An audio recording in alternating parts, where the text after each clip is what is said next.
Marina Caldwell had never liked returning to the Blake house. Not since the mahogany doors had closed behind her father's casket 16 years ago. Not since the air inside had changed from warm oak and laughter to cold porcelain and polished silence. But Jude had asked. And when your 12-year-old son asks to see the place where you grew up, where his grandfather built his legacy, you say yes, even if everything inside you says don't. The gates opened slowly, iron and vines and memory entwined. Marina steered the car up the long gravel driveway, past the magnolia trees her mother once planted, and toward the stately Georgian house that now belonged, by name only, to Veronica. She braked too suddenly. Jude's head lifted from his book. "What's wrong?" Marina didn't answer. Her gaze was locked on the car parked directly in front of the steps. Silver, German, clean. Her husband's Mercedes. Cole was supposed to be in Charleston today. Business trip. High-stakes pitch. He'd left at 6 this morning, blazer over his shoulder, phone to his ear, brushing her cheek with a half-hearted kiss. And yet, there it was, parked like it belonged. "Is that Dad's car?" Jude asked, slowly closing his book. "It is." Marina's throat tightened. She shifted into park, but didn't move. "I thought he was out of town," Jude said. "So did I." She couldn't tell if her voice was steady or not. The house loomed ahead, white brick, black shutters, perfect symmetry. Veronica had insisted on repainting the front door Garden District Green last spring. The kind of color Southern living would rave about. The kind of color that made everything look charming, harmless even. Marina gripped the steering wheel. "Stay in the car." Jude tilted his head. "Why?" "Because I need a minute." "You think something's wrong?" She looked at him, her son. His eyes were so much like her father's, sharp, dark, observant. He didn't fidget. He didn't push. He just watched. "I'll come get you if it's fine," she said. He nodded once and went back to pretending to read. Marina stepped out of the car, heels crunching on gravel, every step heavier than the last. Her breath fogged in the late March air. Spring hadn't fully arrived in Savannah, but the camellias were blooming, red against white walls like warnings. She reached the side of the house, the door she always used growing up, and paused. Laughter. Not hers, not Jude's, Cole's, and Veronica's. Her hand tightened on the brass handle, breath held, body still. She didn't mean to eavesdrop, but the kitchen window, always cracked for the morning breeze, was open just enough to let voices through, as if fate had tilted it for her. "I told you she'd never question the numbers," Veronica said, her voice smooth as mint tea. "She signs where you tell her." "She doesn't look anymore," Cole replied, his voice lower, pleased. "That's the beauty of it. She trusts me. She trusts you because you've spent years grooming that trust. I learned from the best." A pause, then laughter again, soft, knowing. Marina's chest tightened. The warmth of betrayal bloomed from her stomach, up her throat. "What about the foundation?" Veronica asked. "By June, all assets will be under the Whitmore Group. Every property, every endowment, every last dime. Her father's legacy will belong to us. And Marina? She'll do what she always does. Smile, nod, sign. And if she doesn't?" A longer pause, then Cole's voice, casual and calculated. "She's emotionally unstable, remember? Anxious, tense, prone to episodes. You've documented all that? I've had help. Veronica laughed again. Good. Very good. If it ever comes to a dispute, well, there's always a wellness retreat.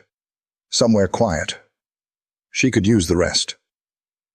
The room spun, not physically, emotionally. Her feet didn't move. Her hands didn't shake. But something inside her, something old, something buried, cracked. She stepped back from the window, slowly. Breath shallow, shoulders squared. Years of training kicking in, cotillion composure, stepdaughter etiquette. Don't make a scene, Marina. She heard Veronica's voice in her mind. Marina turned and walked to the car, like she hadn't just heard her own erasure planned like a weekend getaway. She slid into the driver's seat. Jude looked up again. Is it bad? Yes, she said quietly. It's very bad. He closed the book again, watching her carefully. What did they say? Marina didn't answer. Not yet. Jude placed the book on his lap. You're not going to cry, he said. No. You're going to fix it. Her head turned sharply to him. His eyes didn't waver. Marina swallowed. I don't know how. Not yet. I'll help you. He said it with such certainty it made her chest ache. She looked at her son. Not a boy anymore. Not really. Not after what he must have seen, noticed, sensed. I don't want you involved in this, she whispered. I already am. They sat in silence. The garden wind swept camellia petals across the windshield, like confetti from a celebration that never happened. Finally, she started the car, pulled away, drove past Cole's car, heart pounding. Jude spoke again, softly. Was that why you didn't sleep last night? Because you knew? I didn't know, she said. But I stopped feeling safe a long time ago. The road curved toward town, toward their restored townhouse on Gaston Street, Cole's pride, her cage. Marina kept her eyes on the oak-lined avenue ahead. You don't have to protect me from the truth, Mom, Jude said after a long pause. She looked at him again. His voice didn't waver, and for the first time in years, neither did hers. Then we'll find the truth together. She reached for his hand across the console. He held it tightly. The betrayal burned hot in her chest, but it no longer smothered her. It lit something, a beginning. If you enjoyed this video, comment 1 to let me know. If not, comment 2. Your thought mattered to me either way. Marina had always believed that love and safety were supposed to live in the same room. That if someone loved you, truly loved you, they'd never make you doubt your own reflection in the mirror. But over the past few years, her reflection had started to blur. It wasn't obvious, not at first. Cole didn't yell, he didn't storm out, he didn't humiliate her in front of friends or colleagues. No, his method was quieter, slower, like water dripping in the same spot every day until the wood beneath it rotted through. He'd say things like, "You're just stressed, Marina," when she brought up concerns about the foundation's finances, or, "You always overthink everything, it's why you can't sleep," or, "Maybe you're not cut out for this much responsibility."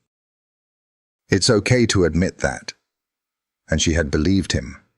God help her. She had believed him. Now back in her own home, she stood in the foyer staring at the painting above the console table, a watercolor landscape her father had commissioned when she was 14. It used to bring her peace. Now, it felt like a lie. "Do you want tea?" Jude asked softly, peeking around the corner from the kitchen. Marina turned her head. "You're 12. Since when do you make tea?" "I YouTubed it," he said, disappearing again. She smiled in spite of herself. The kettle clicked on. Water bubbled. Her heart didn't slow down. She walked into the kitchen and leaned against the doorway, watching him try to figure out which cup was her favorite. "The one with the blue rim," she said. "Right, duh." He poured hot water over the bag, careful and slow, then slid the mug across the counter toward her like a peace offering. Marina took a sip.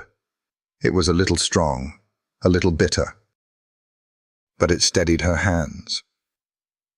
"What happens now?" Jude asked. "That's a very big question for a very small person." "I'm not small." "No," she said quietly. "You're not." He waited, patient as ever. Marina exhaled. "Now, I have to figure out how deep this goes. And Cole," her gaze dropped to the tea. "Cole isn't who I thought he was." "Did you love him?" The question came so fast, so simply, that it knocked the air out of her. She stared at Jude, trying to find a version of the truth that wasn't ugly, that didn't make her look weak, that wouldn't break something in him. "I thought I did," she said, "but I think I loved the man he pretended to be." Jude nodded once, like he understood, and maybe he did. Maybe he understood far more than she'd ever wanted him to. He left the room, quiet as a shadow, and Marina stood alone in the hush that followed. The tea cooled. The clock ticked. Her phone buzzed. She didn't recognize the number. For a second, she hesitated. Then she answered. "Marina Caldwell?" "Yes." "This is Russell Poe. We met once at the library gala. You probably don't remember." She froze. She did remember, barely. He had been wearing a dark grey suit, glasses, kind eyes. He'd talked about how her father had once donated to a scholarship fund for first-gen students. She'd thanked him politely and moved on. "I'm sorry to call like this," he continued, "but Millie Barnes gave me your number." Marina's heart skipped. Millie? Her father's old assistant. She hadn't spoken to her in years. "She told me you might need some quiet help. Financial analysis, confidentially." Marina's pulse kicked up. "You're an accountant?" "Technically. I work in non-profit oversight. I specialize in discreet audits, especially when things feel off." "And what do you know about things being off?" Russell paused for a beat. "My mother was a donor, trusted the wrong people, lost everything. I promised her before she passed that I'd spend the rest of my life making sure other families didn't fall into the same trap." The air in Marina's chest thickened. "Do you think you're in a trap?" he asked gently. She looked out the window at the garden, where the wind was picking up.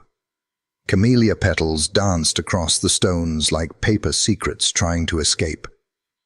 "Yes," she whispered. "I'm in Savannah tomorrow. Would you be open to coffee?" She hesitated. "I understand if you're not ready," Russell added. "But Millie said your father kept excellent records. If anything's been tampered with, we'll find it." Marina closed her eyes. Tomorrow. Tomorrow could be the first step forward, or another mistake. But doing nothing was no longer an option. "I'll meet you," she said. "Send me a time and place." "Done." "And Marina?" "Yes?" "Whatever's happening, you're not the first, and you're not alone." She hung up, but the words stayed with her. She wasn't alone. She'd forgotten what that felt like. The next morning, the cafe was already humming by the time she arrived. A tiny brick storefront tucked behind a row of antique shops downtown. It smelled like citrus and cinnamon, and something warm she hadn't felt in years. Russell was already there, seated at a small table near the window. No laptop, just a notebook and 2 mugs of coffee. He stood when she walked in. Miss Caldwell. Marina, she said. He nodded, gesturing to the chair across from him. She sat, folding her hands in her lap. Thank you for coming, he said. Thank you for not asking too many questions over the phone. I know when to listen first. That made her smile. A real one. Not the kind she wore at fundraisers. He opened the notebook. Inside were pages of diagrams, charts and timelines. You're thorough, she said. I've learned that details don't lie. People do. She leaned forward, scanning the notes. What are you looking for exactly? Any signs of transfer inflation, shell donations, or board voting inconsistencies? Anything that doesn't smell right. And if we find something, then we build a case. Quietly, carefully. We don't go public until we're protected. Marina looked up at him. Why help me? Russell held her gaze. Because people like Veronica and Cole count on people like you to stay quiet. They expect you to be grateful and polished and afraid. And I've seen what happens when good people stay afraid. She looked down at the mug between her hands. You're not weak, Marina, he said. You're in the middle of a very sophisticated lie. That doesn't make you broken. It makes you the threat they never saw coming. Something stirred in her chest. It wasn't rage. It wasn't grief. It was resolve. And it was growing. That night, Marina couldn't sleep. She sat at her father's old writing desk, a blanket wrapped around her shoulders, watching the cursor blink on her laptop like it was daring her to dig deeper. The antique lamp cast a pool of amber light over stacks of documents she hadn't touched in years. Bank statements, board memos, old foundation newsletters. She had opened the wrong drawer on accident earlier that evening, looking for pens. Instead, she found a dusty manila folder labeled Caldwell Endowment. Archive. Inside were records dating back to 2004, when her father had first built the fund in her mother's name. She flipped through the pages now, slowly, methodically. There it was again. A small quarterly transfer labeled Operating Grant, line B9. A number she didn't remember ever approving, and it showed up again 6 months later. And again, in slightly larger amounts. Always buried 3 pages in, always labeled with innocuous code. Marina sat back in her chair, breath shallow. How long have they been doing this? She whispered. Behind her, the floor creaked softly. Jude stood in the doorway, his hoodie zipped to the chin, hair tousled from sleep. You're up late again, he said, rubbing his eyes. I know. I just needed to look through something. Jude stepped inside, bare feet quiet on the hardwood. Is it bad? He asked. Marina hesitated. It's getting clearer. He didn't ask to see. He just climbed onto the window bench and pulled his knees up to his chest, watching her like he always did. Quietly, thoughtfully.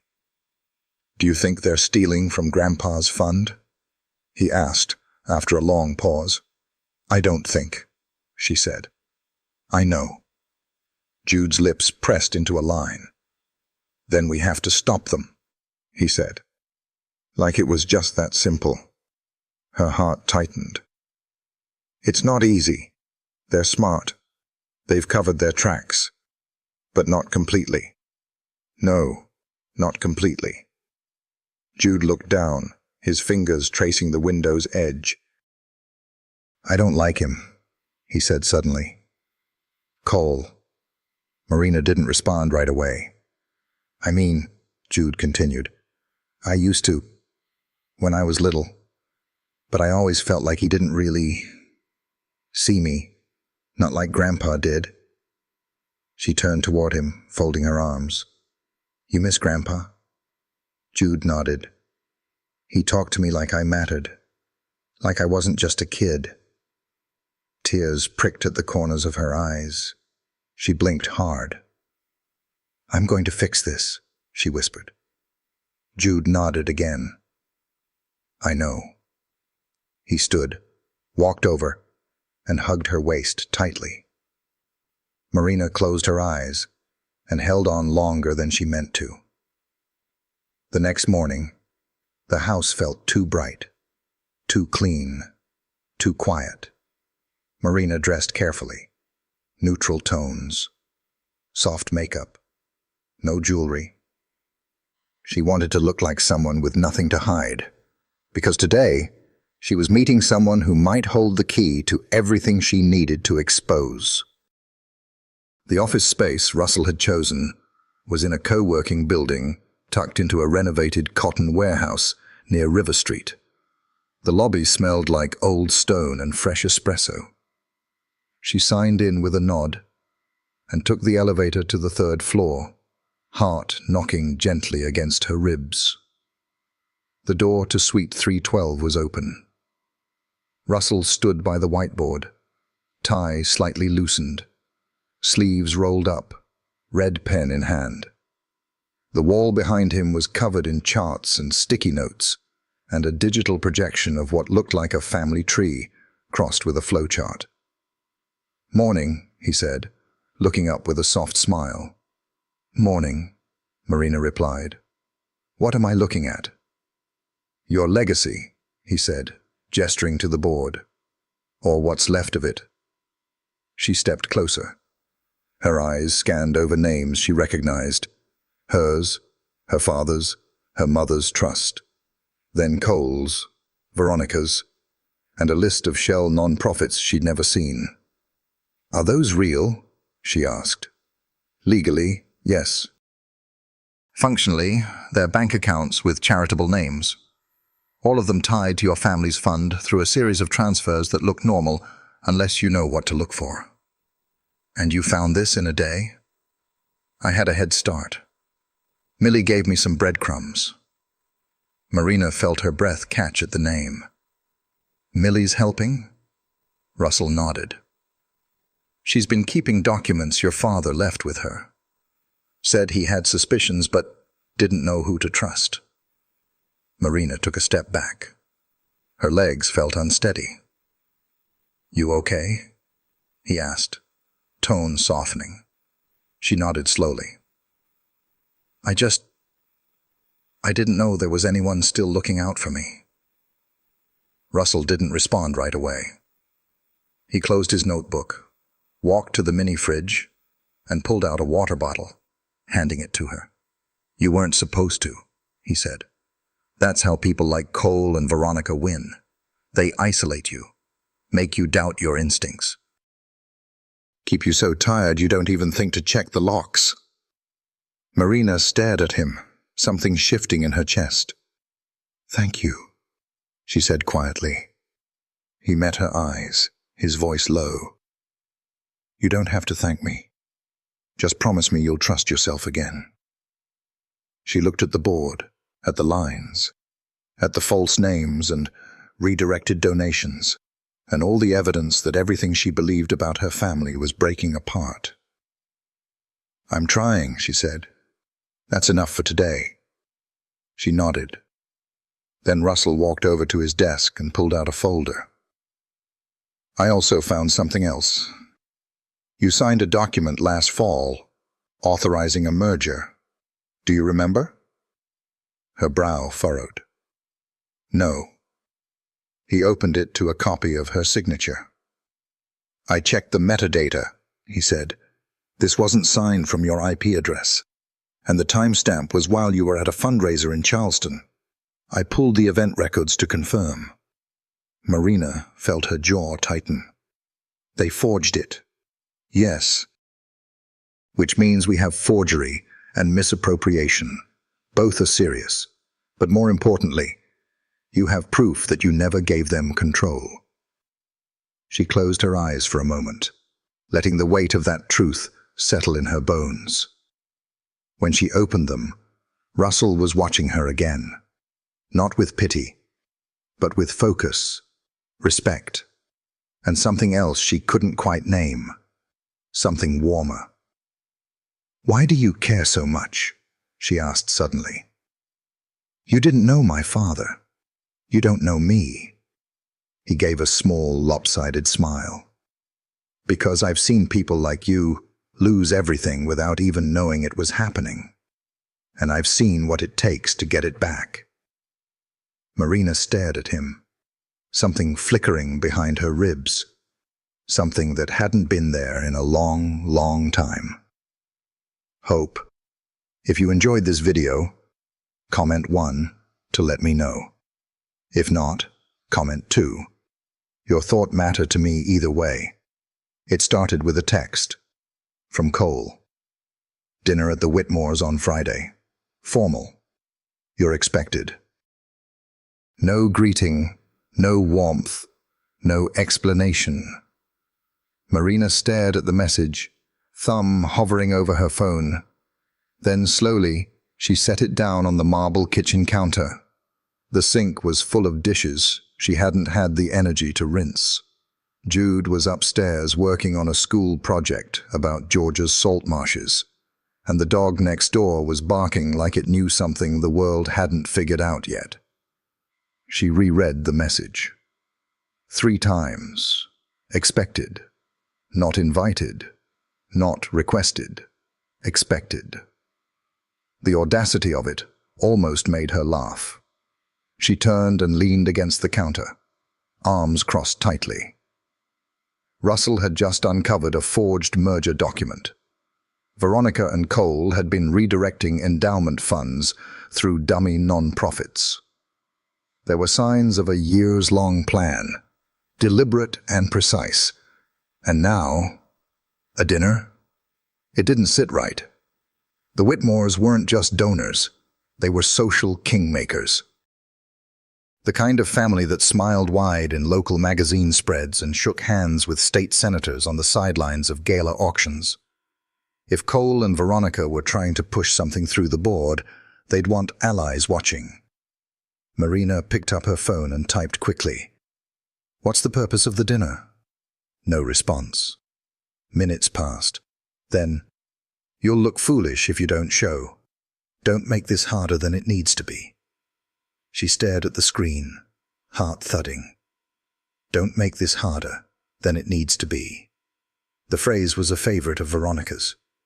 She used it when Marina was a teenager, when she dared to argue about curfews, college, or even what to wear to her father's funeral. It was her way of saying, "Don't embarrass me. Obey quietly." A familiar dread settled in Marina's chest, but this time something else rose to meet it. Resolve. She grabbed her phone again and dialed Russell. He answered on the second ring. "Hey, do you have plans Friday night?" "Not yet. I need you to come to a dinner." A beat of silence. "You're asking me to attend a formal fundraiser dinner hosted by your estranged husband and scheming stepmother?" "Yes. I assume there will be small talk and shrimp cocktails." "Unfortunately," he exhaled. "Tell me what you're thinking." Marina walked to the window, staring out at the courtyard, where sunlight filtered through the live oaks like lace. "They're planning something. The Whitmores are too connected for this to be casual. If I show up alone, I'll be cornered. And if you show up with me, then I'm not cornered." Russell was quiet for a moment. Then, "I'll rent a suit." Friday came too quickly. Marina stood in front of her bedroom mirror, pinning her late mother's brooch onto the neckline of a deep navy dress. It was simple, elegant, unapologetically classic. She didn't want sequins or flash. She wanted strength, stability, proof. Jude knocked lightly and poked his head in. "You look like you're going to war." She turned, arching an eyebrow. "Is that your way of saying I look nice?" He shrugged. "You look scary, but in a good way." She smirked and adjusted her bracelet. Is Mr. Poe picking you up? Jude asked, flopping onto the bed. Yes. You like him? It wasn't a question. Marina turned slowly. He's helping me. That's not what I asked. She crossed her arms. What makes you think I like him? You talk softer after you see him, Jude said. And you hum when you're making tea. She stared. Grandpa said love starts with noticing, he added. Noticing how you breathe when someone's around. Marina couldn't answer right away. She sat beside him instead, smoothing his hair back. I like that you remember what he said. I remember everything, Jude whispered. Especially the good stuff. Her heart cracked just a little. The doorbell rang downstairs. Jude grinned. Your date's here. It's not a date, she said too quickly, standing up. He grinned wider. Sure. Russell looked good in navy. Clean cut, understated. His suit was tailored just enough to say he respected the occasion, but not so much that it looked borrowed. You clean up well, Marina said, as she stepped onto the porch. So do you, he replied, eyes steady. She felt her chest tighten, not with nerves exactly, but with awareness, that she hadn't been seen like this in a long time, that she didn't mind being seen by him. They drove in silence for the first few minutes. Marina stared out the window as they wound through the historic district, past iron gates and gas lamps and sidewalks cracked by tree roots. You okay? Russell asked gently. I'm not sure what I'm walking into. I'll be right there. She nodded, but her fingers were clenched in her lap. The Whitmore estate was exactly what she expected, lit up like a film set, with valet attendants, champagne on silver trays, and a string quartet near the entrance, playing something forgettable. Inside, it was Savannah society at full tilt. Cufflinks, foundation board members, curated laughter. And then, Veronica.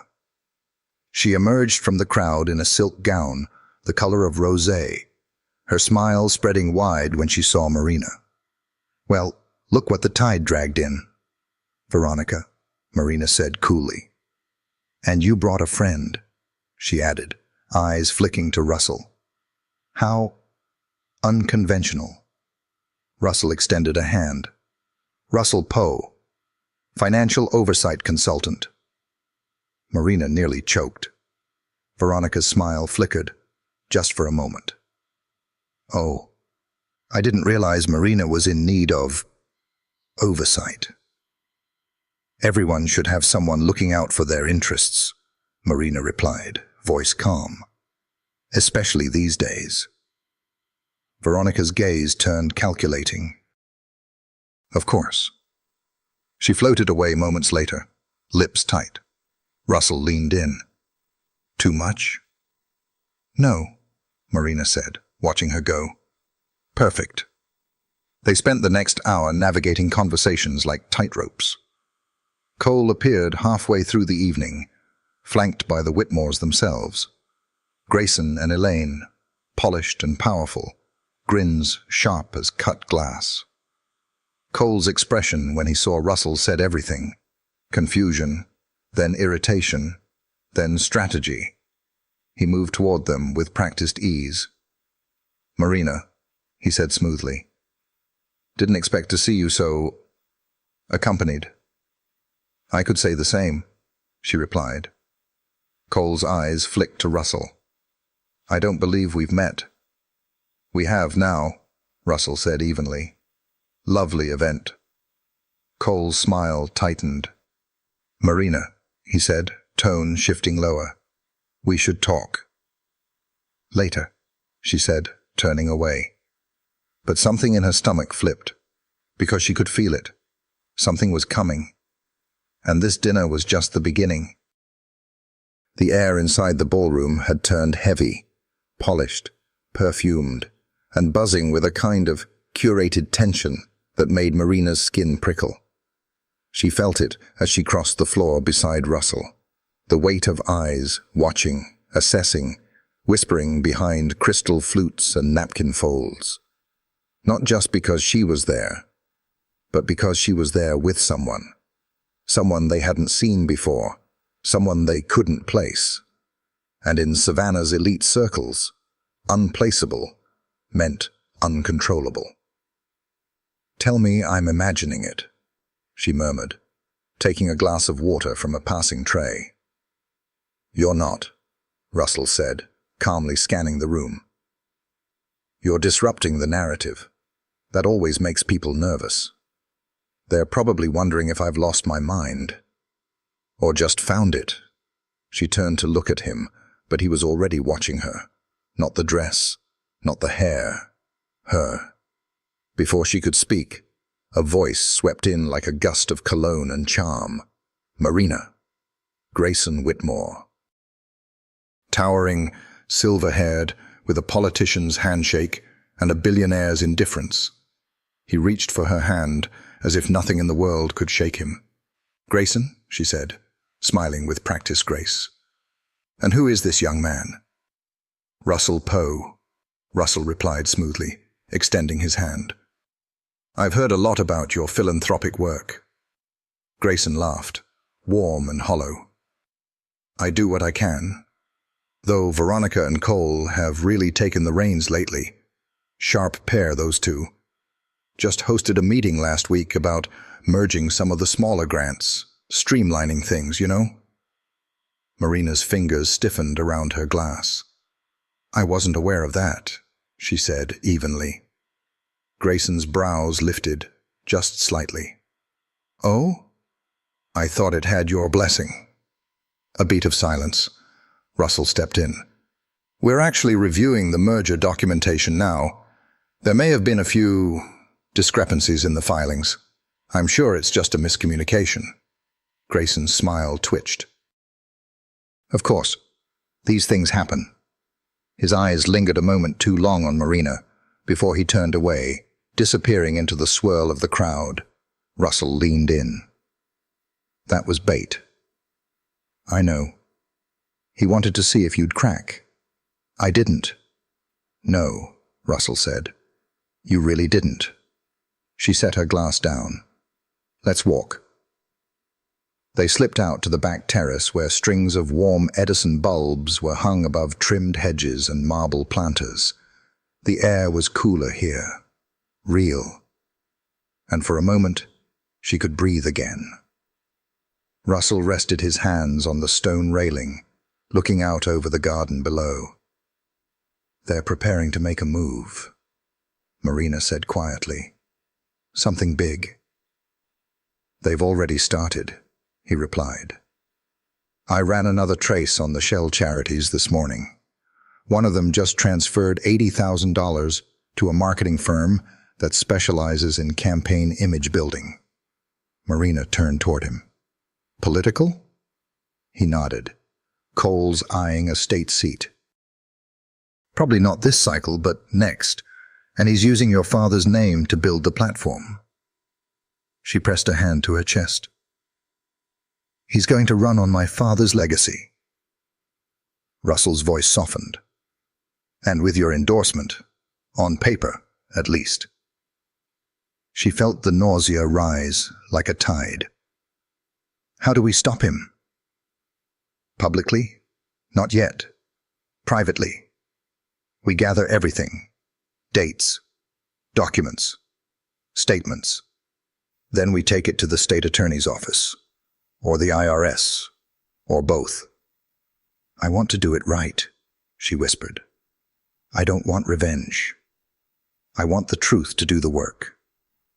Russell looked at her, eyes steady. "Then the truth has to be undeniable."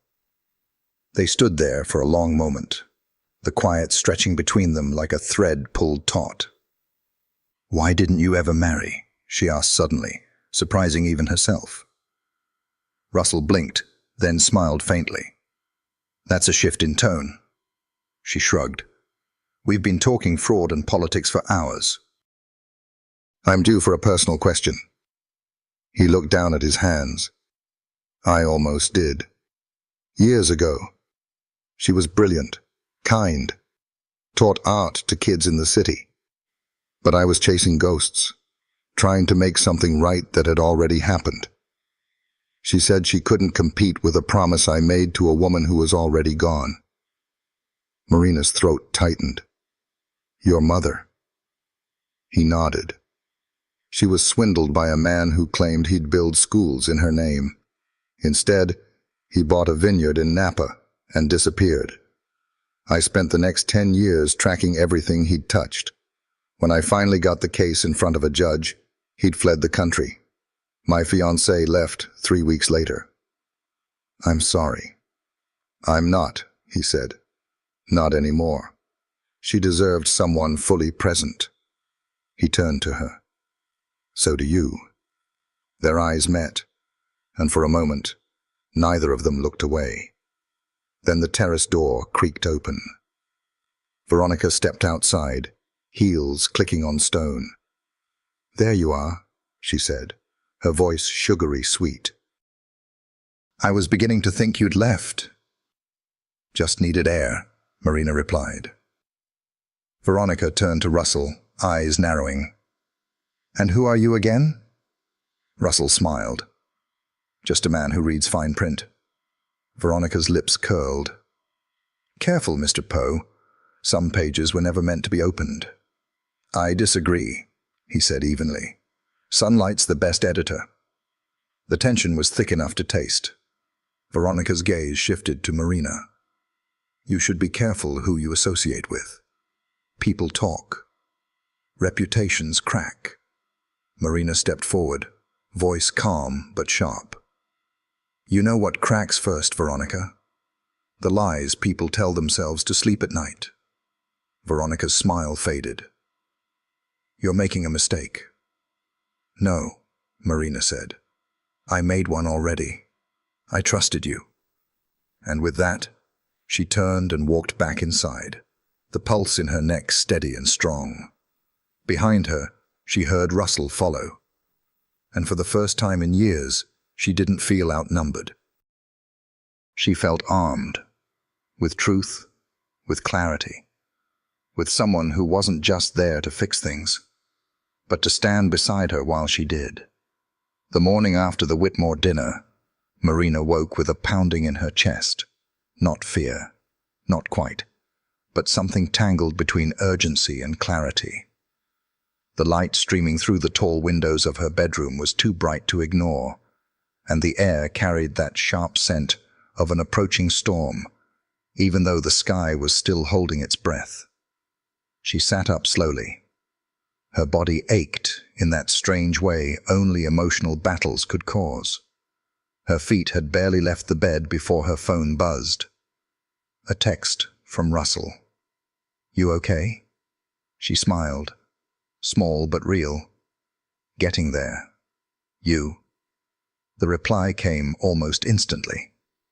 I slept better, knowing you didn't let them rattle you. Coffee later. I'll bring documents. You bring that steel spine. Marina ran a hand through her hair, the corners of her mouth curling despite everything. Jude knocked once before barging in, wearing socks that didn't match and an oversized hoodie she hadn't seen since her college days. I made pancakes, he announced. Not great ones, but they're round and not toxic, so... She laughed. That's a strong endorsement. He walked to her dresser and leaned against it, arms crossed.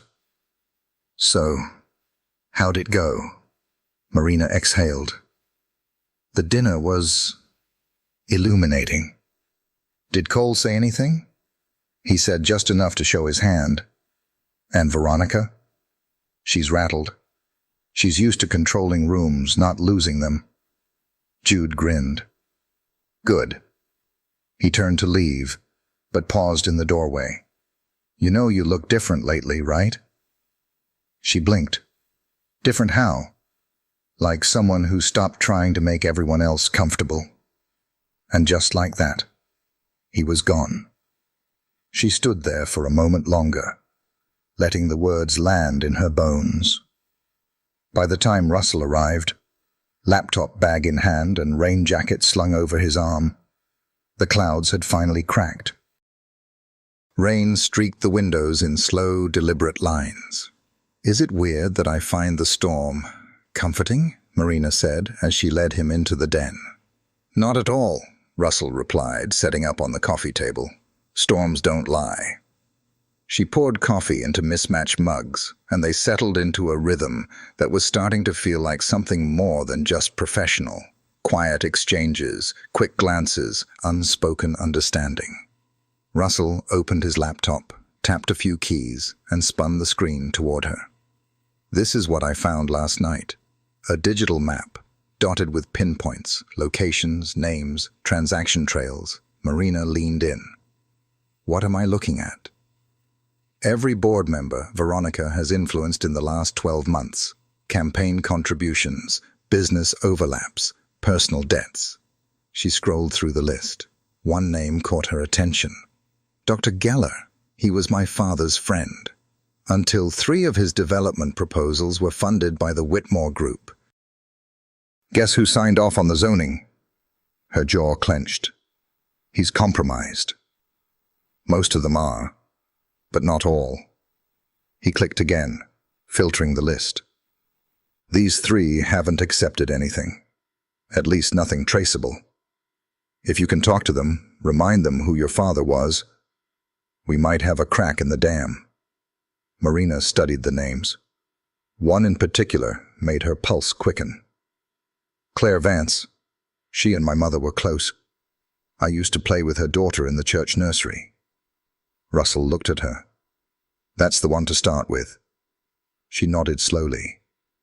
"Do you think they know what Veronica and Cole are doing?" "I think some suspect. But no one wants to be the first to say it out loud." Silence settled between them, broken only by the soft patter of rain. Then Russell said more gently, "They're afraid. But fear is loud. Truth is quieter. But when you say it out loud first, it makes space for others to follow." Marina looked at him, eyes sharp but aching. "Do you ever get tired of carrying all this?" He hesitated. "I used to. Then I realized I wasn't supposed to carry it alone." Their eyes held. The moment lasted longer than either of them expected. And then, a knock at the door. Marina frowned. "Were you expecting someone?" Russell shook his head. She stood, walked to the entryway, and opened the door slowly. A courier stood there in a soaked windbreaker, holding a thick envelope. "Delivery for Marina Caldwell." She took it, thanked him, and shut the door, heart already pounding. She recognized the handwriting immediately. Veronica's. Inside was a letter, on heavy cardstock, branded. "Dear Marina, I hope you're well. I've noticed you've been restless lately. It's understandable, but I do hope you remember the agreements we've made. There's no need to dig through old dirt when we've both planted new roots. If you continue pressing, you risk burning bridges that can't be rebuilt. We've both worked too hard for that. Consider this a gentle reminder from someone who still wants the best for you." Warmly, Veronica Marina handed the letter to Russell. He read it, expression unreadable. "She's warning you," he said, without saying it outright. Classic tactic, subtle intimidation, dressed as civility. "She's scared," Marina said, her voice low. "Yes, and when people like Veronica get scared, they get sloppy." Marina turned back to the rain-streaked window, heart pounding louder now, not from fear, but momentum. She could feel the ground shifting, the cracks widening, and maybe, just maybe, the tide was finally turning. Marina stood in front of Claire Vance's porch, staring at the chipping paint on the old wooden door, as if it could answer the storm of doubt spinning in her head. She hadn't been here since she was 15, and yet everything felt eerily familiar. The tall hydrangeas that lined the walkway, the wind chimes that whispered like memory when the breeze shifted. The small brass cross still hanging on the window above the porch swing. Claire had always kept her faith where it could be seen. She took a breath, then knocked twice. A moment passed, then footsteps, and the door opened. Claire Vance, shorter than Marina remembered, her silver hair swept into a bun, peered through the screen with cautious eyes. But when she saw who it was, her expression softened into surprise. "Marina Caldwell," she said, voice like an old hymn. "Well, my goodness." "Hi, Claire." Marina offered a small smile. "I hope I'm not intruding." Claire pushed the door open and stepped aside. "If I turned you away, your mother would come back and haunt me." Marina chuckled and stepped inside, the familiar scent of lavender and lemon oil washing over her like a wave. It was warm, safe. Claire led her to the sunroom, where 2 teacups were already waiting. "I had a feeling someone might stop by today," she said, as if that explained everything. They sat. Silence filled the space for a moment, comfortable, then heavy. "I heard about the dinner," Claire said softly. Of course she had. "And I heard you didn't sit quietly." Marina looked down at her hands. "I don't have the luxury of silence anymore." Claire nodded. "No, you don't. But I wonder what took you so long." That made Marina pause, her eyes lifted, locking with Claire's. "I was surviving," she said, voice barely above a whisper, "and I convinced myself that surviving was enough." Claire reached across the table and laid her hand over Marina's. "Baby girl, surviving is only step 1. Living, that's the real fight." Marina felt the tears rising, but she blinked them back. "I need your help," she said quietly. Claire didn't flinch. "I figured you would. They're planning to take the foundation in a direction my father never wanted.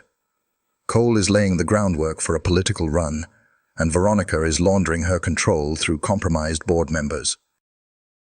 I have evidence, but I need allies, ones who still believe in what my father built." Claire sat back, studying her. "Do you know how many people have asked me over the years why I stayed on that board?" she said. "Why I didn't leave when things started to change." Marina waited. "Because I was waiting for you." That stopped Marina cold. Claire smiled faintly. "I knew your father. I knew your mother. And I knew, deep down, that when the time came, you'd find your way through the smoke. You just needed to remember who you were before they buried you in someone else's idea of proper." Marina let out a long breath, something breaking loose inside her chest. "Then you'll help?" Claire nodded. "Of course I will. But it won't be easy. They'll come for you harder now, especially once they know you're not alone." "I don't care," Marina said. "I'd rather lose everything being honest than keep anything that was built on lies." Claire's eyes misted, but she smiled. That's the Marina I knew would return. When she left an hour later, the sky had cleared. The sun broke through the clouds like a quiet promise. Marina pulled out her phone as she walked down the porch steps. She texted Russell, "Claire's with us." The reply came fast. "That's 1. 2 more, and we've got a majority. Want to come to the office? I've got something you need to see." She paused before responding. "Be there in 20. The office smelled like coffee and printer ink. Russell stood in front of the whiteboard again, his sleeves rolled up, eyes scanning data points like a detective staring down a map of suspects. He turned when she walked in. How'd it go? She's in. Russell smiled. I knew she would be. Marina stepped closer. What's the something I need to see? He handed her a folder. Inside were a dozen photos. Security footage, he explained. From the community center your father funded out on Skidaway Island.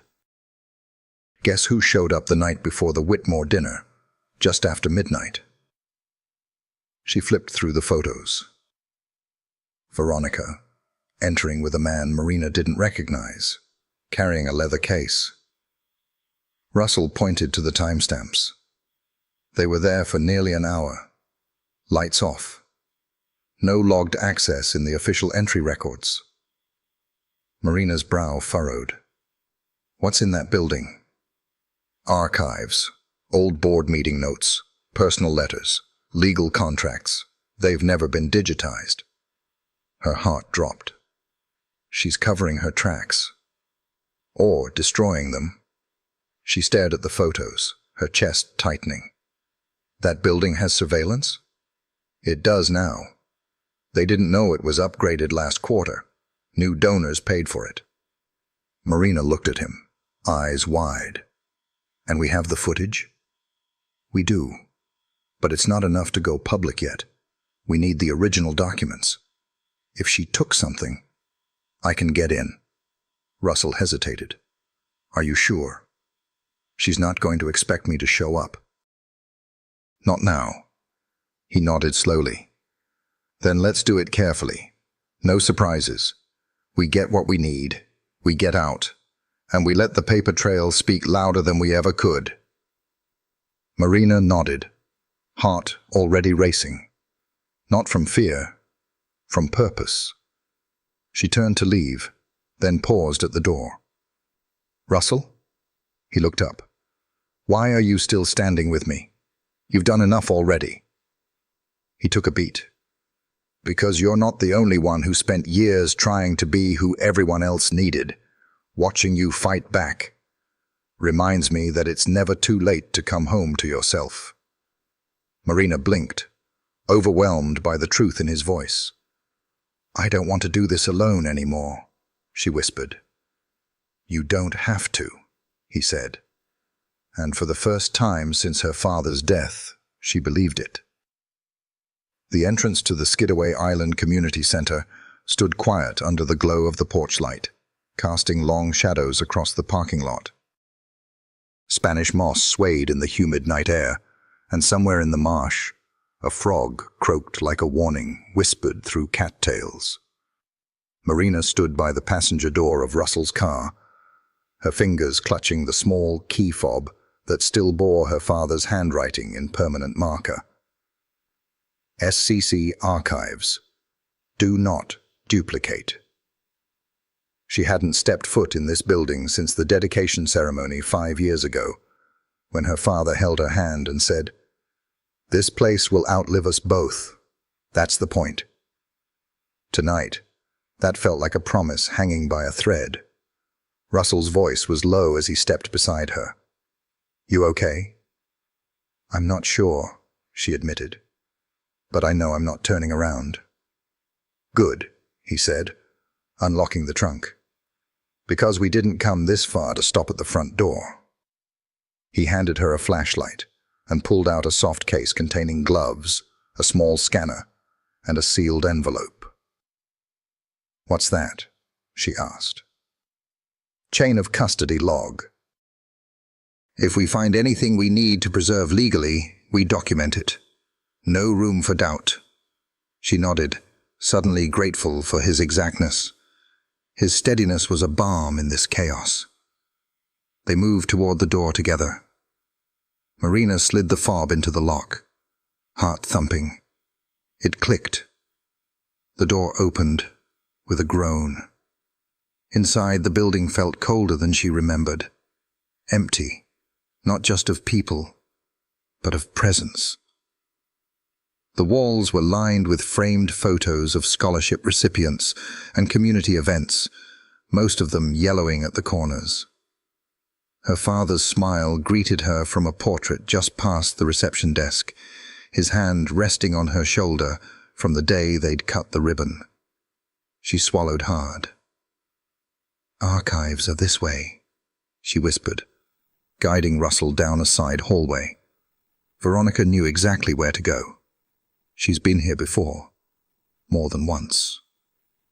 "Then she's left fingerprints," he murmured. They reached a locked double door marked restricted access. Marina slid in the second key from her father's old ring. The room beyond smelled like paper and dust and time. Floor-to-ceiling filing cabinets lined the walls, while several long tables held scattered document boxes, some marked with color-coded labels. Russell stepped in, already moving with purpose. "She wasn't careful," he said, gesturing to a file drawer left ajar. "She was in a rush." Marina moved toward a box labeled Funding Agreements, 2012 to 2016. "This is where the initial money came in. The first round of anonymous donors. My dad said the names never mattered as much as the intent." Russell joined her. "Let's find out who was behind the curtain." They worked in silence, gloves on, scanning pages, taking pictures, logging timestamps. The rhythm was methodical. Search, scan, save. And yet, beneath every turn of the page, Marina felt like she was digging up bones from a garden someone tried to make beautiful by burying the truth. Then she froze. "Russell." He looked up from his laptop. She held out a folder marked Veronica L. Hart. Consulting Agreement, 2015. Inside was a signed document. The Whitmore Foundation had paid Veronica $275,000 the year before Marina's father's stroke, listed as Strategic Image Development and Family Trust Realignment. "But she wasn't part of the foundation then," Marina said, her voice shaking. Russell scanned the page. "This predates her official involvement. They were grooming her to take control." "She manipulated him," Marina whispered. "She made him believe he was protecting me. And all the while, she was setting up Cole." Russell looked up, his jaw tightening. "We can prove this. This, combined with the transfer logs and the shell corporations, it's enough to raise every red flag in the state." Marina stepped back, gripping the edge of the table. "He trusted her. I let him trust her." "Don't," Russell said gently. "You were a daughter grieving her mother, trying to keep a family together. This isn't your fault. It never was." She met his eyes, and something in her finally cracked. Not a breaking, but a release. A truth unspooled from the silence. "I hate that he died thinking she loved him." Russell stepped closer, voice soft. "And I love that you're fighting to make sure he's not remembered for her mistakes." Marina felt the tears forming but didn't look away. "Thank you," she said. He nodded.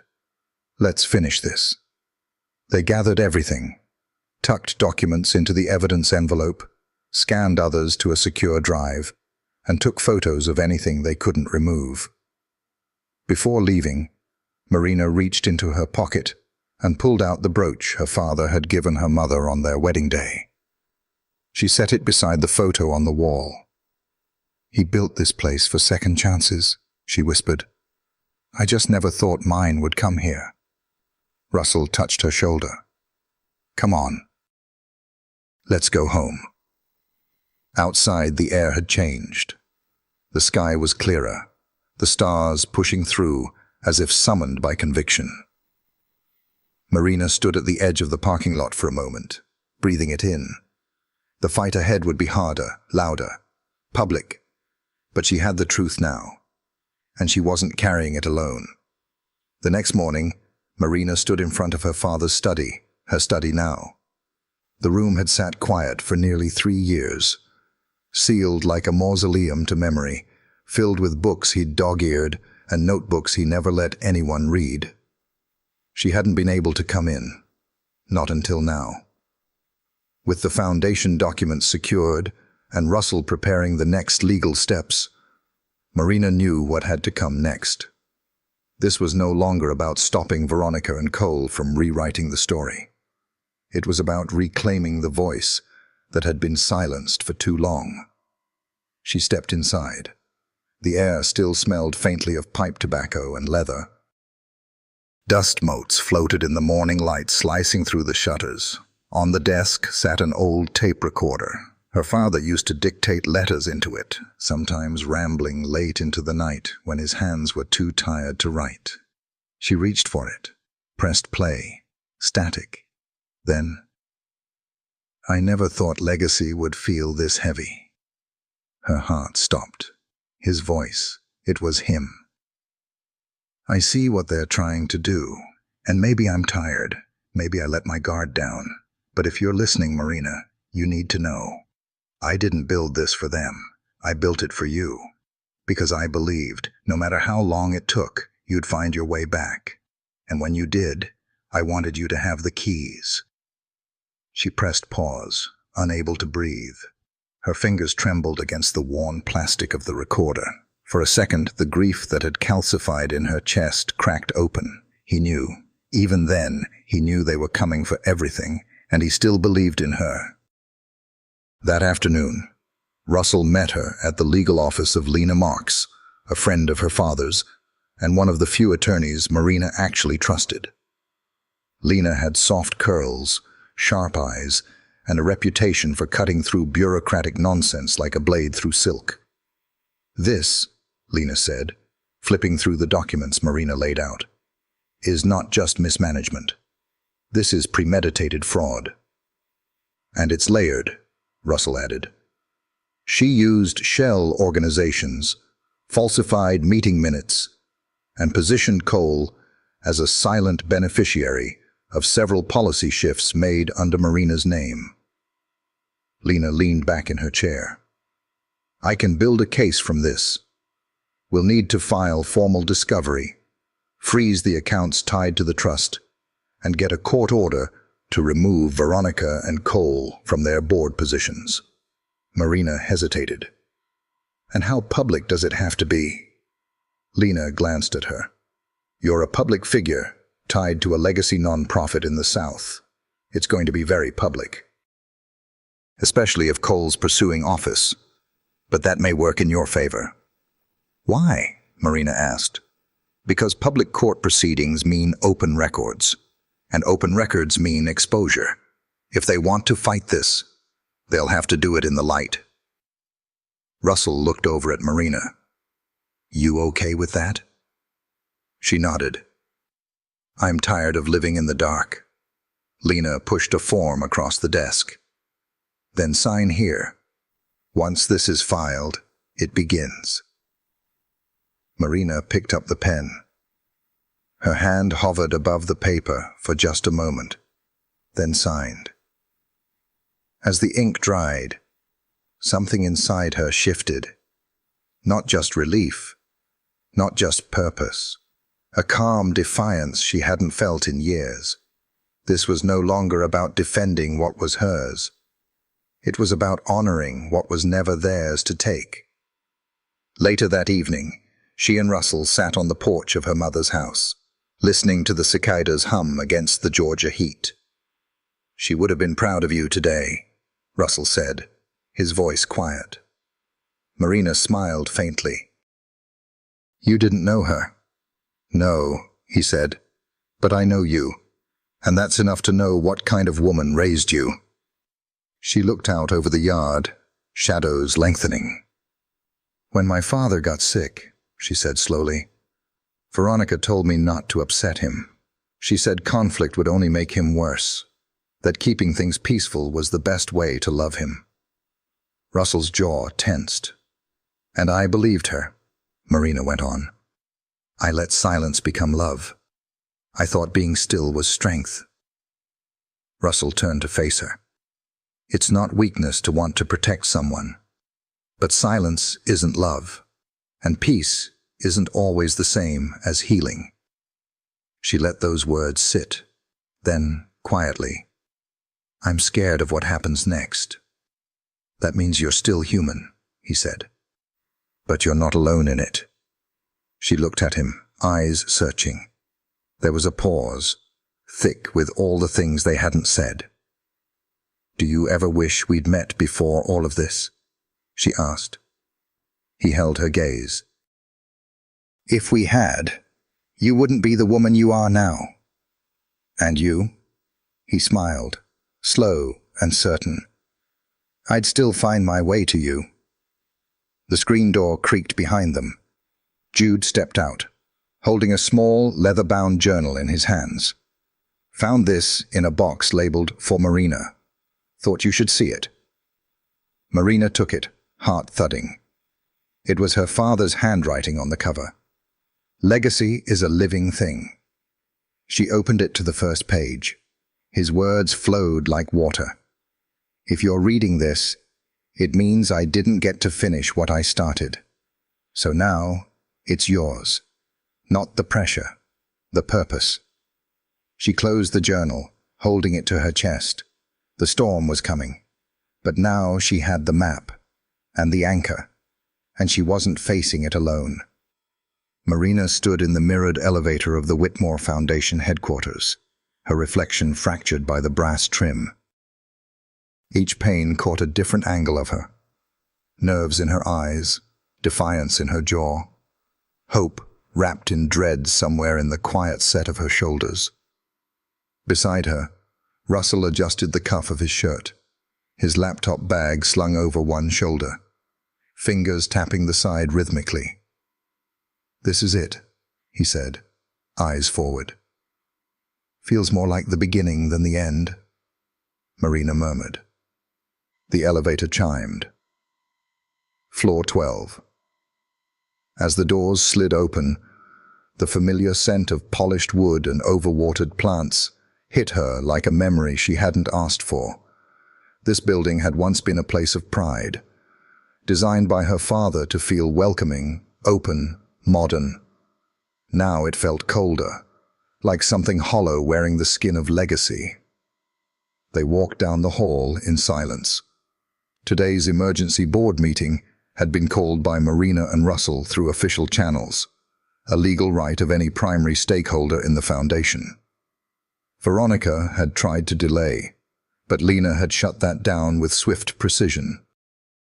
There would be no more delays, no more distractions. As they entered the boardroom, a hush fell across the dozen people seated around the long mahogany table. Veronica was already there. She looked composed, too composed. A crisp cream blazer, soft coral lipstick, hair pinned to perfection. But her eyes flicked up, and Marina caught the subtle tightening at the corners. Cole sat beside her, flipping through a tablet as if bored. He didn't even glance up. "Miss Caldwell," said Dr. Geller stiffly, "we received your petition. The board is convened." Marina nodded and took her seat at the head of the table, the seat that had been her father's. Russell remained standing, setting his laptop on the table and connecting it to the overhead projector. The screen on the wall blinked to life. "I appreciate you all being here," Marina began, her voice steady but low. "What we're about to discuss may be uncomfortable, but it's necessary." The Whitmore Foundation was built on transparency, service, and integrity. Lately, those values have been quietly rewritten. She paused, letting her gaze sweep the room. Some board members shifted. Others avoided her eyes. "I have evidence that certain actions taken under my name, without my knowledge or consent, have compromised not just the financial standing of this foundation, but the ethical core it was built on." She turned to Russell. He tapped his keyboard. Documents appeared. Payment trails, consulting contracts, internal memos with forged digital signatures. "This agreement," he said, highlighting one on the screen, transferred nearly $500,000 from donor-restricted funds into a private entity owned by Cole Harrington under the guise of public engagement initiatives. This was signed by Veronica Hart, but entered using Marina Caldwell's login credentials. We have time-stamped server access logs proving this. A murmur spread through the room. Veronica didn't flinch, but her fingers curled tighter around her pen. Russell continued. This is only one example. We have dozens more. Financial documents, security footage from the Skidaway Island facility, signed affidavits from former staff. Veronica finally stood, voice cool and practiced. Are we really going to sit here and entertain this performance? She said. Marina has been out of the operational loop for over 2 years. This sudden interest, it's retribution. She lost control of the foundation, and now she's clawing for sympathy. Is that what you think this is? Marina asked, standing slowly.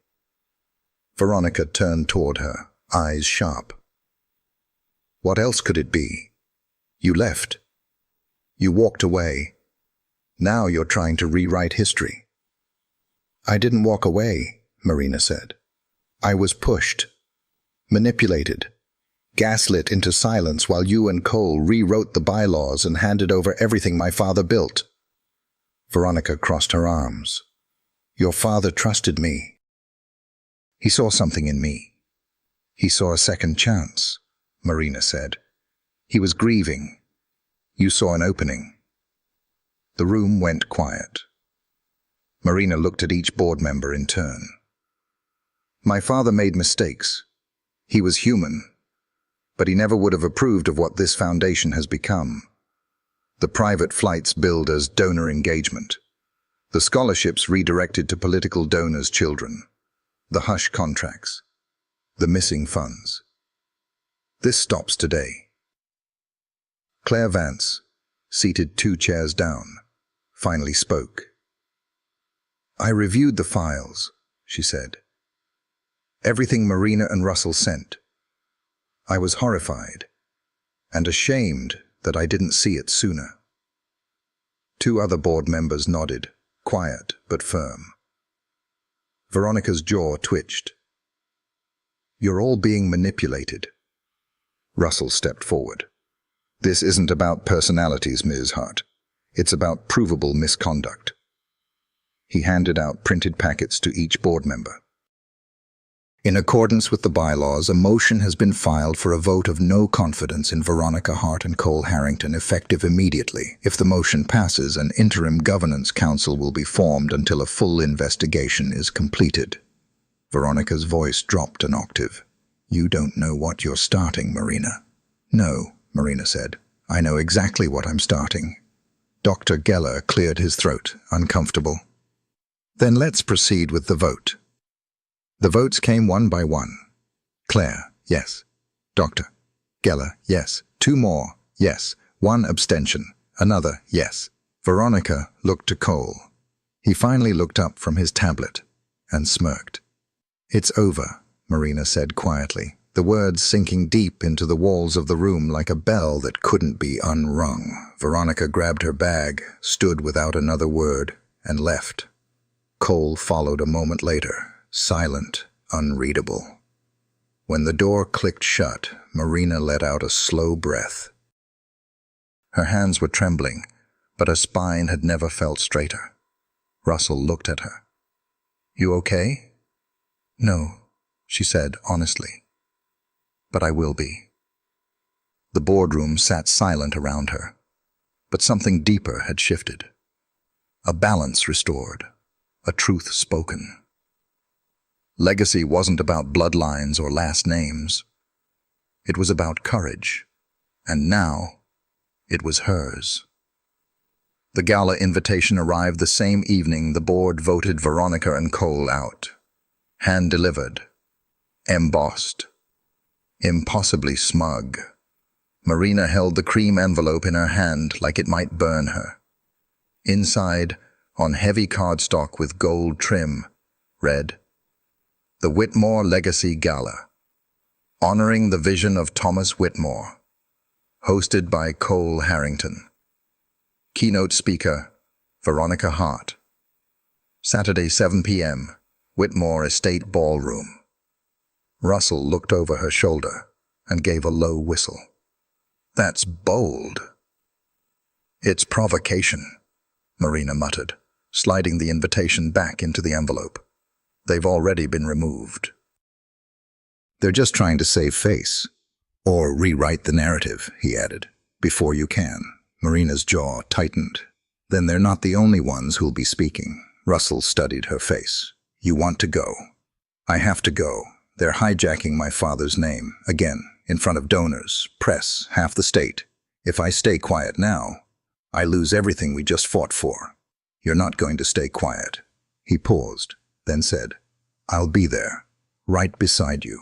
She met his eyes, gratitude unspoken between them. Saturday came quickly. That evening, Marina stepped out of the car in a floor-length black satin gown with pearl buttons tracing the spine, a single strand of her mother's pearls at her throat. Her hair was swept into a simple chignon, and her heels clicked sharply on the marble as she walked toward the Whitmore estate's grand entrance. The estate was dressed to impress. Floodlights on the columns, a red carpet stretched across the drive. Champagne flutes passed out before guests even made it inside. But beneath the glamour, Marina felt something hollow, performative, like a story being told by people who didn't believe it. Russell joined her at the foot of the stairs, dressed in a dark suit and quiet strength. "Ready?" he asked. "No," she said honestly, "but I'm going anyway." Inside, the ballroom shimmered with chandeliers and chatter. Donors in tuxedos and gowns milled about, sipping, smiling, networking. Marina caught a few startled glances as they recognized her. Some leaned into whispers. Some simply stared. And then, Veronica. Standing near the stage, radiant in a deep burgundy dress, drink in hand, charm weaponized into every polished word she spoke to the circle around her. She saw Marina and smiled. It was the smile of someone who didn't believe consequences were real. Cole appeared moments later, flanking her like armor, his suit sharp, his posture smug, his arm draped casually over the back of a donor's chair. Marina watched them both, two actors playing savior in a story they'd stolen. "Why do I feel like we're walking into a trap?" Russell murmured. "Because we are," Marina replied. "But we know the script now." A bell chimed, calling guests to their seats. As people began filtering toward the tables, Marina felt a sudden hush ripple across the room. Then, "Ladies and gentlemen," came the voice over the sound system, "please welcome your host for the evening, Mr. Cole Harrington." Applause. Cole took the stage with the ease of someone raised in front of flashbulbs. "Thank you all for coming," he began. "Tonight, we honor the legacy of Thomas Whitmore, a man who built more than just a foundation. He built a vision, one that continues to thrive through our work, our mission, and our resilience." Marina felt the heat rise in her chest. He was using her father's words, warping them. "I know the past few weeks have stirred confusion," he continued. "Transitions can be uncomfortable, but they're often necessary for growth." Gaslighting, wrapped in tuxedo silk, and then he stepped aside. "Please welcome our keynote speaker, Veronica Hart." Applause swelled again. Marina stood slowly. Russell caught her wrist. "Are you sure?" "She doesn't get the last word." Veronica stepped up to the microphone, her voice smooth as glass. "When Thomas asked me to help carry forward his vision, I didn't take that lightly. I have devoted years to protecting the foundation's integrity, even when difficult decisions had to be made." Marina moved through the crowd. People turned to watch. "But tonight isn't about politics or power. It's about service. It's about love. And it's about honoring a man who believed in second chances." She reached the foot of the stage. The room shifted, heads turning. Veronica faltered mid-sentence, just slightly, and Marina stepped up. "May I say a few words?" she asked. The room froze. Veronica's smile didn't reach her eyes. This isn't on the program. It should have been. Then she turned to the mic. The silence stretched, electric. I'm Marina Caldwell, Thomas Whitmore's daughter, and until recently, a silent witness to everything this foundation has become. The crowd held its breath. My father didn't build this legacy so it could be twisted into a political tool. He built it to serve, quietly, relentlessly, without spectacle. And somewhere along the way, we lost that. I lost that. I believed silence was grace. I believed distance was dignity. She looked out over the crowd. But I was wrong. Silence can become complicity, and distance can feel like abandonment. Emotion cracked through her voice. This foundation was never meant to be a stage. It was meant to be a shelter. And if we're going to rebuild it, truthfully, transparently, it starts by telling the truth. Gasps fluttered. She didn't flinch. Veronica stood rigid, her smile now a mask under pressure. I have the documents, the proof, and the will to see this through, not for revenge, but for redemption. She stepped back. Applause started slowly, then spread, and then it roared. Marina locked eyes with Veronica one last time. No words, just truth. She walked off the stage, Russell already waiting, his hand gentle at her back. You just turned the tide, he whispered. No, Marina said, her voice soft but certain. I just turned the light on.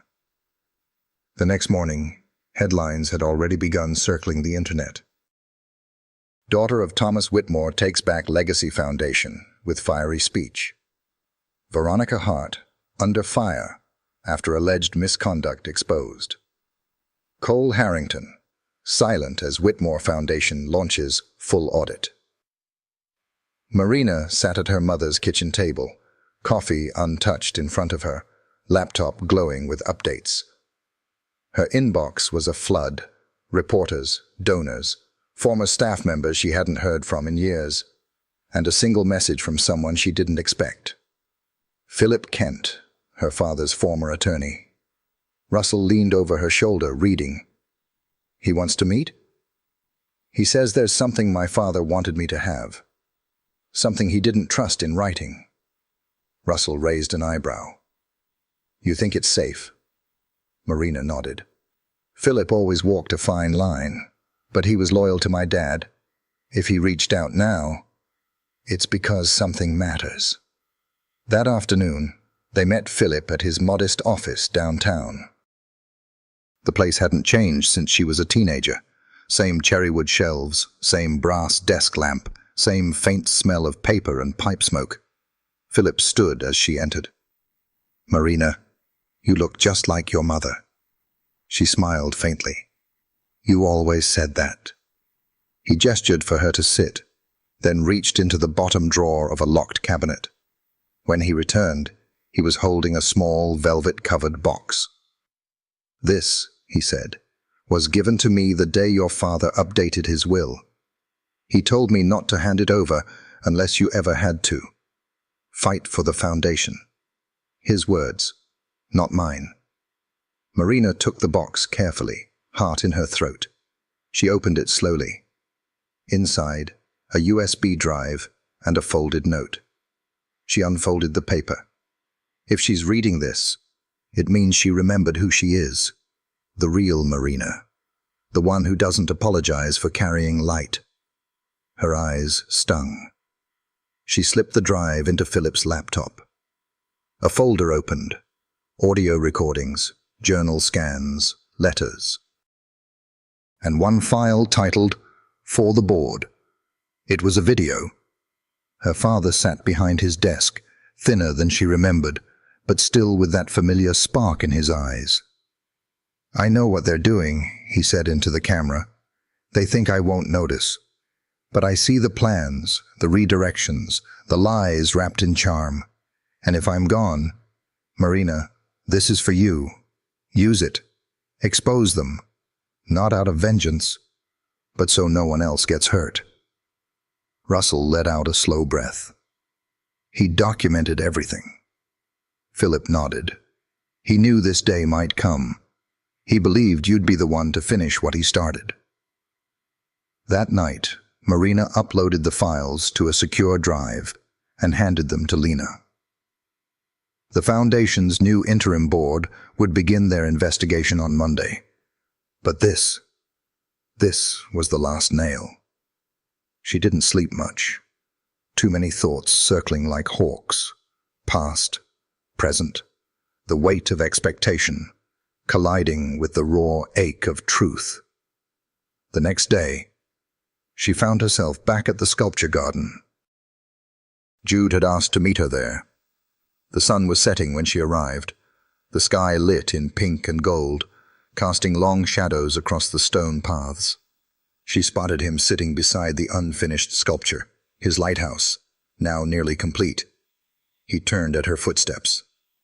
"Hey, Mom." She walked over and sat beside him. For a while, they didn't speak. Then Jude said, "Is it over?" She looked at the sculpture, at the soft lines of his work, the deliberate care in every curve. "Not yet, but it's changing, and I'm not afraid of it anymore."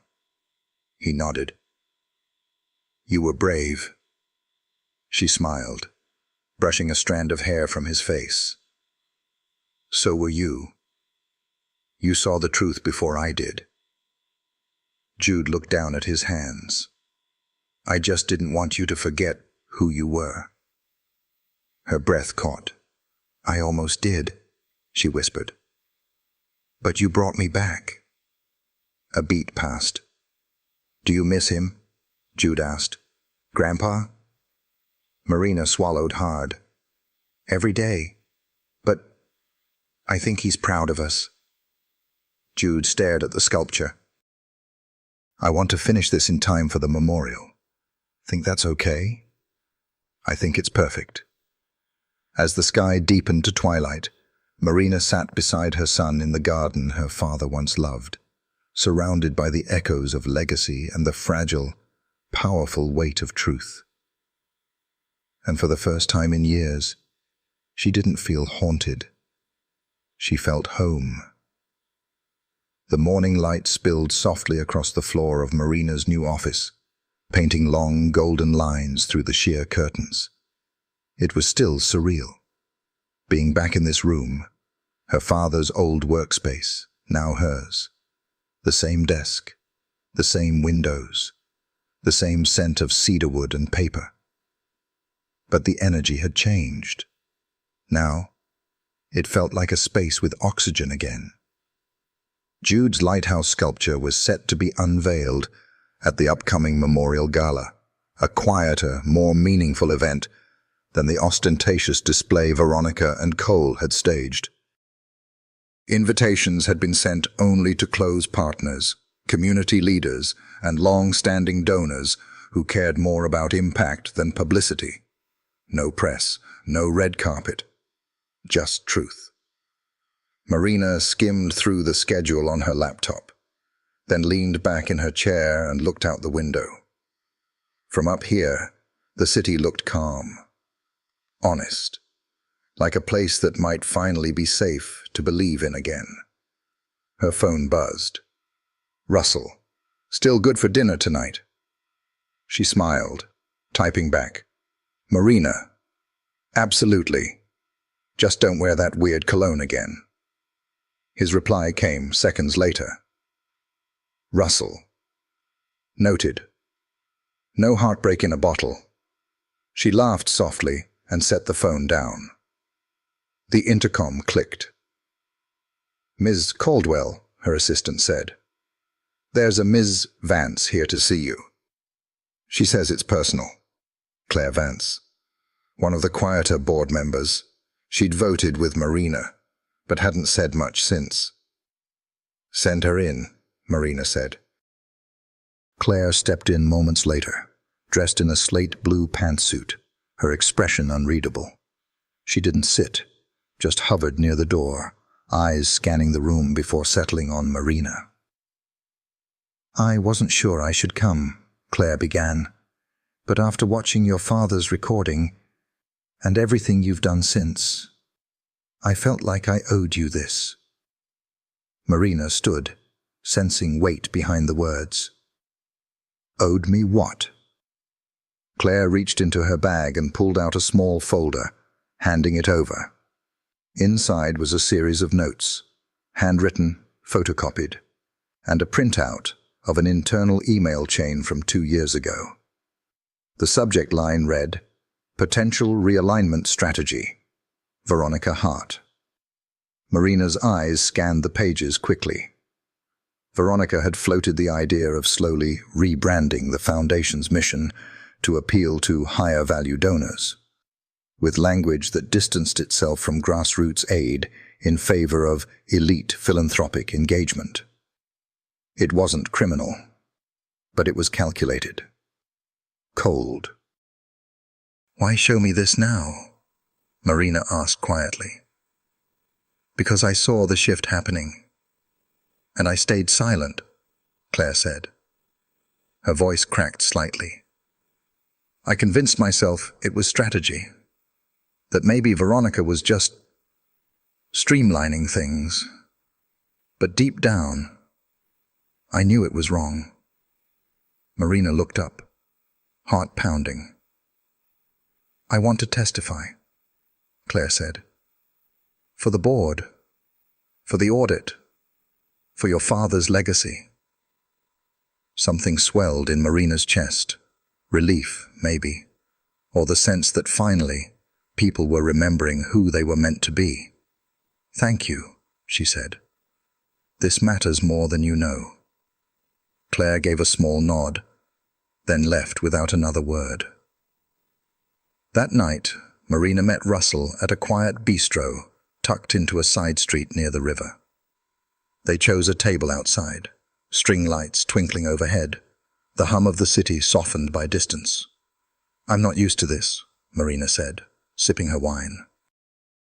"People showing up, choosing the hard right over the easy wrong." "You're leading by example," Russell said. "That kind of courage spreads." She looked at him, the flickering candle between them casting shadows across his face. "You've been steady through all of this, even when I was unraveling." "I wasn't being heroic," he said, his voice low. "I just believed in you, even when you didn't." Marina's breath caught. "I don't know what's next," she admitted. "The foundation, Jude, my life. It's like everything cracked open, and now I'm just trying to rebuild with what's left."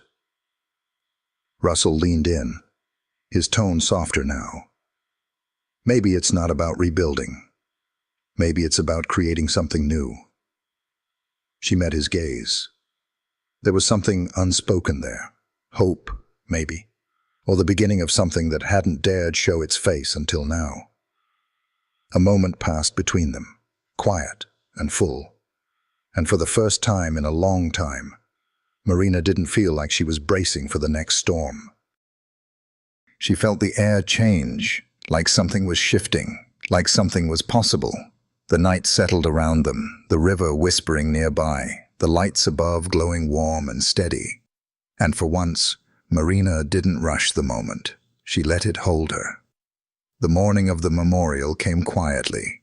No fanfare, no photographers, just a soft sunrise bleeding gold over the courtyard as chairs were arranged beneath the magnolia trees.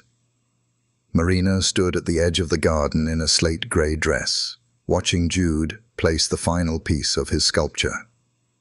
The lighthouse stood just over 5 feet tall, carved from polished limestone and glass. Its curves were imperfect but honest, reflecting light in every direction as if it were built to hold hope itself. He brushed his fingers down the side of it, then stepped back. "It's done." She nodded, her voice catching. "It's beautiful, Jude." He would have loved it. Guests began to arrive in pairs and small clusters, board members, former staff, a few old friends of her father's. No press, no pressure, just people who mattered. Russell arrived just before the service started, dressed in quiet black, a simple white pocket square the only ornament. He took his seat near the front but gave Marina space. He always knew when to be near and when to just be there. Marina stepped up to the small podium. The courtyard fell silent. She looked out at the faces, some familiar, some newer. Then to the lighthouse behind her, and finally to the spot beneath the oak tree where her father's ashes had been scattered. "I used to think my father's greatest legacy was this foundation," she began, her voice steady but soft. "But now I think it was the way he saw people, not just their pain, but their strength, their potential, their truth." A breeze lifted the edges of her notes. She let them go. "He never told me how to live. He showed me, through how he listened, through how he let others shine. Even when the world was cruel, he led with grace. And when that grace was stolen, we found a way to restore it."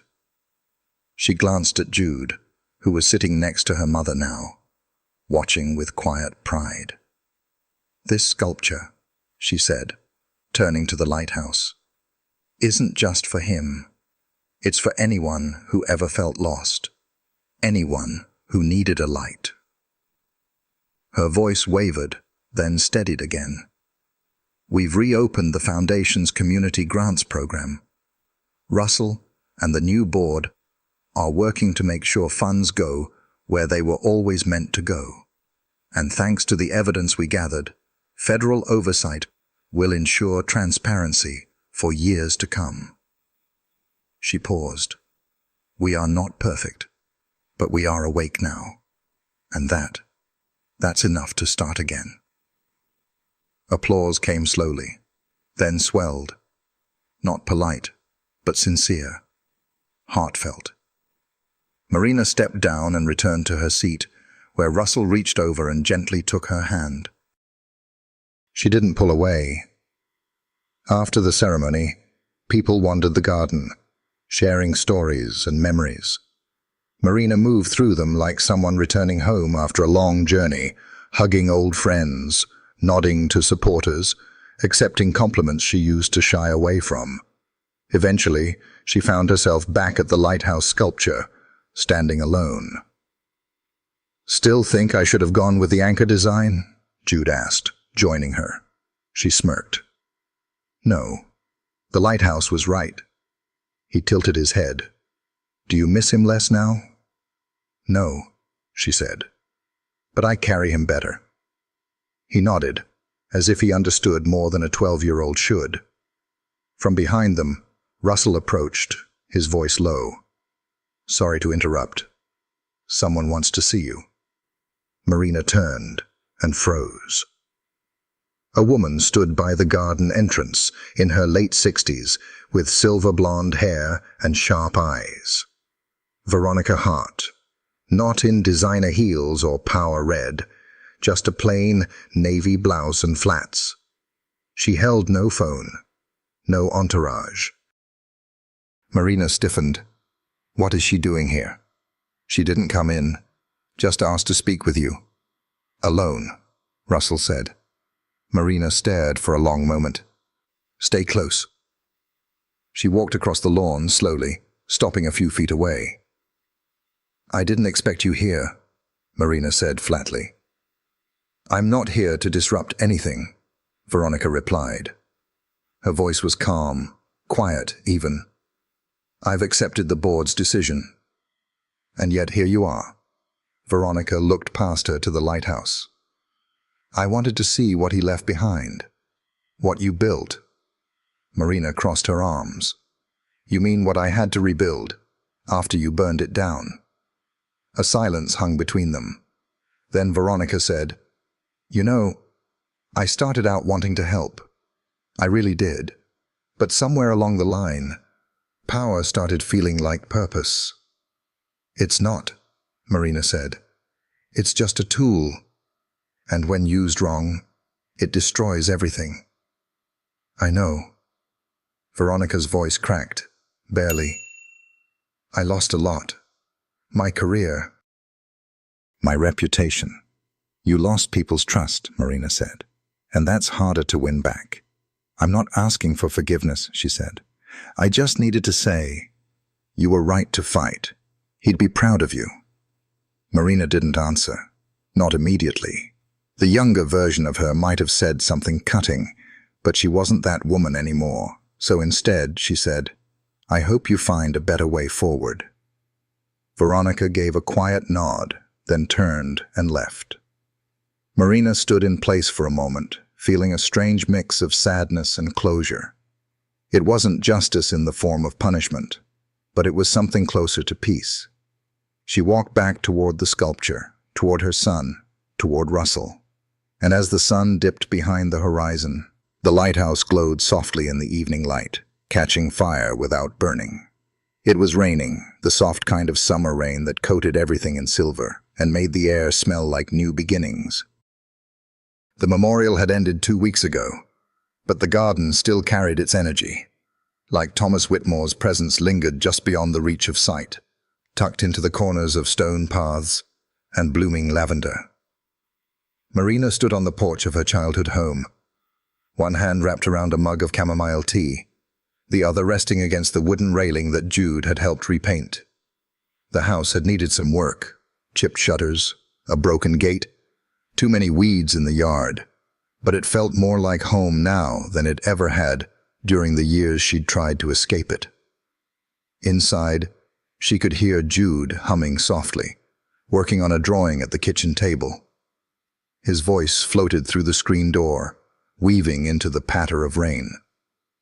The boy had changed, grown, not just taller, but steadier, more confident. Like somewhere between the lies and the fight, he'd found the strength of his own roots. Marina took a breath, then turned when she heard footsteps behind her. Russell. He walked up the porch steps without a word, holding a brown paper bag and a familiar grin. You cook? She teased. Not well, he said, shaking the water from his jacket. But I figured tonight called for a peace offering. It's from Rosa's. She smiled. The rosemary gnocchi? And the sourdough, he added proudly. Okay, she nodded. You can stay. They stepped inside together, warmth wrapping around them as the door clicked shut. Dinner was quiet, but easy. Jude told them about his new art teacher, the one who encouraged abstract work. He showed them a charcoal sketch of the lighthouse sculpture, this time surrounded by stars. It's how I see him now, he said, referring to his grandfather. After Jude went to bed, Marina and Russell moved to the living room. A fire crackled in the hearth. She curled her feet under her, cradling her tea, while he sat across from her, elbows on his knees, hands folded. They didn't speak for a while. Then Marina asked softly, Do you think it ever really ends? Russell looked up. What? The grief, the rebuilding, the part of you that's still waiting for the next betrayal. He didn't answer right away. Instead, he leaned back, eyes thoughtful. I think it doesn't end, he said. But it changes, becomes lighter, quieter, until one day you realize it's not running your life anymore. She nodded slowly. That's what it feels like. He hesitated. There's something I've been meaning to ask. Marina looked over at him, brow raised. That sounds serious. It is, he said. But not in the way you think. He reached into his coat pocket and pulled out a folded piece of paper. She blinked. What's that? A proposal, he said. Not that kind. It's an idea, something I've been working on with the board. A new branch of the foundation. focused on single parents, especially mothers, access to legal aid, therapy, financial coaching, all funded through an endowment created from the recovered funds.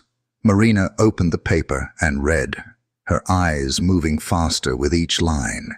"You're naming it after him," she whispered. "The Whitmore Haven," he said, "because every lighthouse needs to guide people to safe harbor." Her throat tightened. "I want you to run it," he added. "Full autonomy, full vision, no bureaucracy, no coal, no shadows."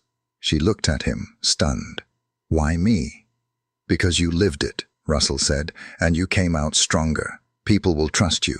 Believe in it, because you are it." Tears welled up, but she blinked them back. "I'm not who I used to be," she said. "Good," he replied. She was too afraid of her own power. She exhaled, laughter bubbling up unexpectedly. "You're getting good at this inspirational speech thing." He grinned.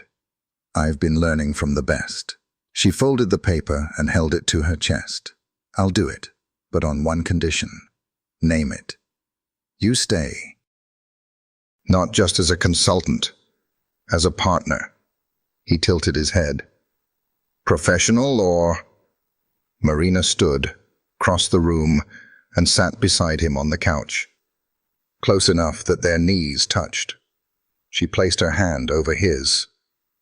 "Both, if you're willing." His fingers turned under hers, intertwining, like it had always been meant to happen this way. "I'm in," he said. "All the way."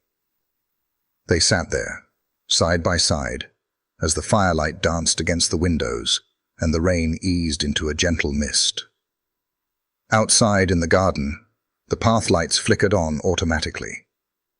They illuminated the sculpture in the yard, a smaller replica of Jude's lighthouse, now installed in their home garden. Jude insisted it should be here too, so they'd see it every day, so they'd remember. Not just the pain, but the rising from it. As the night deepened, Marina rested her head on Russell's shoulder. Her eyes fluttered closed, and for the first time in a long time, there was no weight, no armor. No looking back, just peace, and the promise of something whole. Thanks for watching Inspire CC Stories. For more unforgettable stories that touch the heart and uplift the soul, keep coming back to Inspire CC. Until next time, stay inspired with Inspire CC, where every story is a journey worth taking.